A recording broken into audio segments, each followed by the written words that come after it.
ప్రస్తుతం భారత జట్టు అంతర్జాతీయ క్రికెట్ నుంచి రెస్ట్ తీసుకుంది. దీని తర్వాత టీమిండియా బంగ్లాతో 2 మ్యాచ్ల టెస్ట్ సిరీస్ ఆడనుంది. ప్రస్తుతం దేశవాళీ క్రికెట్లో ఇండియన్ ప్లేయర్స్ ఆడుతున్నారు. బంగ్లా టెస్ట్ సిరీస్కు ముందు దులీప్ ట్రోఫీ ఇండియాలో జరుగుతుంది. ఇందులో టీమిండియా స్టార్ ప్లేయర్స్ కూడా ఆడుతున్నారు. అయితే ఒక ప్లేయర్ మాత్రం చాలా కాలం తర్వాత రెడ్ బాల్ క్రికెట్లో పునరాగమనం చేస్తున్నాడు. దులీప్ ట్రోఫీ తర్వాత ఈ ప్లేయర్ బంగ్లాదేశ్తో టెస్ట్ సిరీస్లో కూడా మనం ఆడడం చూడవచ్చు. అతను మరి ఎవరో కాదు, Rishabh Pant. Team india wicket keeper batsmen Rishabh Pant car ప్రమాదం తర్వాత ఏ టెస్ట్ మ్యాచ్ కూడా ఆడలేదు.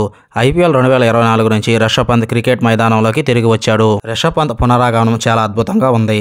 Rishabh Pant T20 world cup 2024 కోసం టీమిండియాలో ఎంపికయ్యాడు. ఈ టోర్నీలోనూ రిషబ్ పంత్ మంచి ప్రదర్శన చేశాడు. రిషబ్ పంత్ ఇప్పుడు టెస్ట్ టీంలోకి ఎంట్రీ ఇచ్చేందుకు రెడీ అయ్యాడు.